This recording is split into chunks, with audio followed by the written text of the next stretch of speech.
নমস্কাৰ মই মজিদ বন্ধুসকল পলগতে চাওক আজি 9টা গুৰুত্বপূৰ্ণ খবৰ।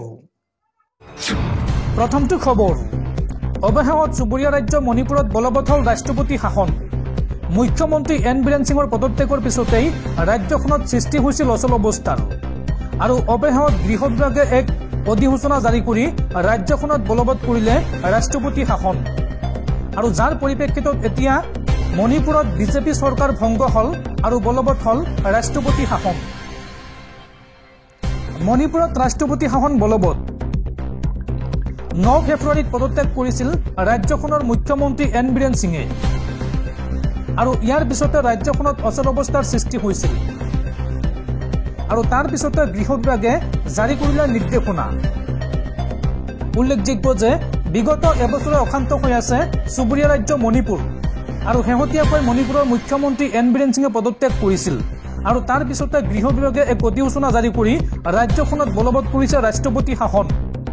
মণিপুৰত বিজেপি চৰকাৰ ভংগ হৈ বলবৎ হল ৰাষ্ট্ৰপতি শাসন।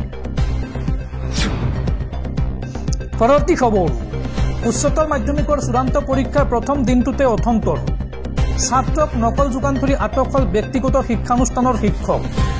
পৰীক্ষা কেন্দ্ৰৰ বাউণ্ডাৰী ৱাল পাৰ হৈ যোগান ধৰিছিল নকল। ঘটনা সন্দৰ্ভত 3জনক গ্ৰেপ্তাৰ আৰক্ষীৰ।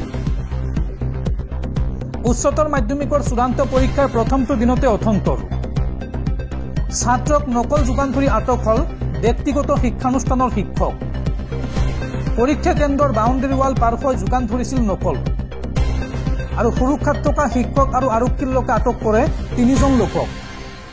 আটক হৈছে শিক্ষক জিয়াৰুল ইছলাম, ইজাজুল ইছলাম। লগতে আন এজন যুৱককো আটক কৰিছে আৰক্ষীয়ে।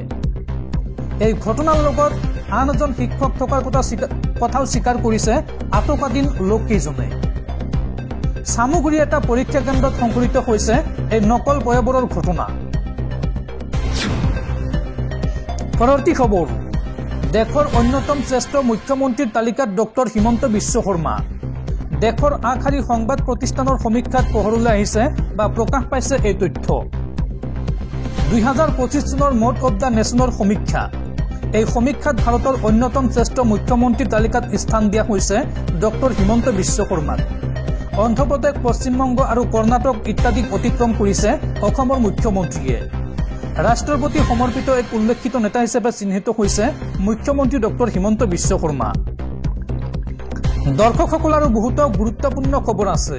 তাৰ আগতে আপোনাক জনাও যে যদি আপুনি এতিয়ালৈকে এইটো ভিডিঅ'ত লাইক কৰা নাই তেন্তে এতিয়া এই ভিডিঅ'টোত লাইক কৰি দিয়ক আৰু এনেকুৱা ধৰণৰ ভিডিঅ'সমূহ নিতৌ চাবলৈ চেনেলটো ছাবস্ক্ৰাইব কৰি কাষত থকা বেল আইকনটো প্ৰেছ কৰি ৰাখক।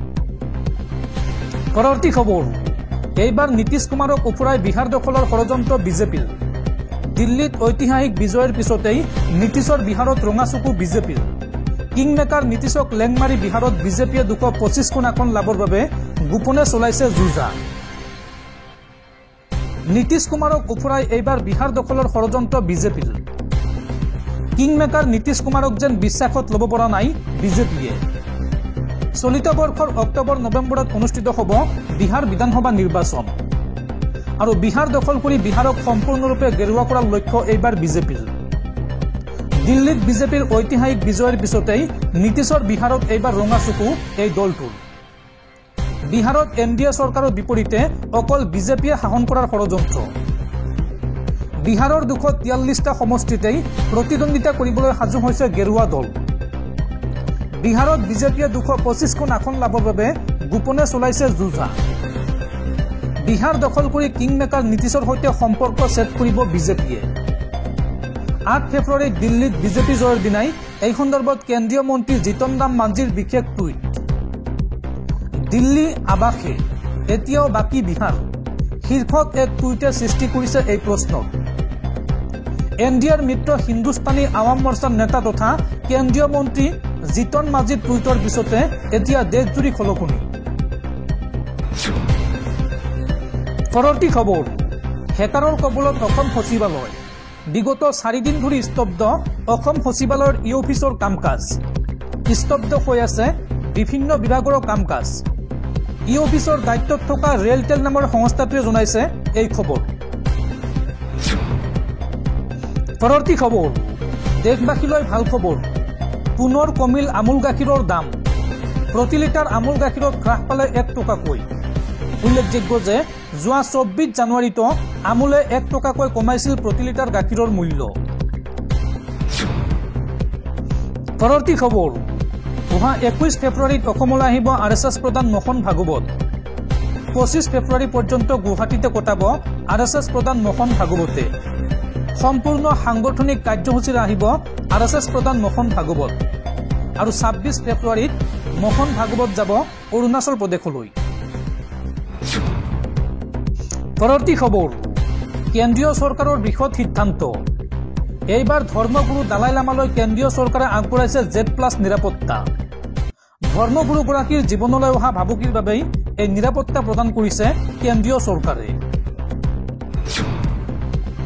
পৰৱৰ্তী খবৰ ৰাজ্যবাসীলৈ ভাল খবৰ এতিয়াৰ পৰা বিল্ডিং বনাবলৈ পাৰমিশন বিচাৰি ঘূৰিব নালাগে অফিসে অফিসে অনলাইন যোগে ঘৰৰ পৰা নিমিষতে বিল্ডিঙৰ পাৰমিশন লাভ কৰিব আপুনি আৰু এই সন্দৰ্ভত চৰকাৰে মুকলি কৰিলে বিশেষ পোৰ্টেল বিল্ডিঙৰ পাৰমিশনৰ বাবে ঘৰৰ পৰাই কৰিব পাৰিব আবেদন এই সন্দৰ্ভত মুকলি হল online building permission portal online যোগে পাৰমিশন বিচাৰি পোৰ্টেলত কৰিব পাৰিব আবেদন প্ৰথম পৰ্যায়ত ৰাজ্যৰ ৩৬খন চহৰক সামৰি ল'ব এই পোৰ্টেলে বিল্ডিং পাৰমিশন পোৰ্টেল মুকলি কৰিলে মন্ত্ৰী জয়ন্ত মল্ল বৰুৱাই খানাপাৰা ষ্টাফ কলেজত অনলাইন বিল্ডিং পাৰমিশন পোৰ্টেল মুকলি কৰে মন্ত্ৰী জয়ন্ত মল্ল বৰুৱাই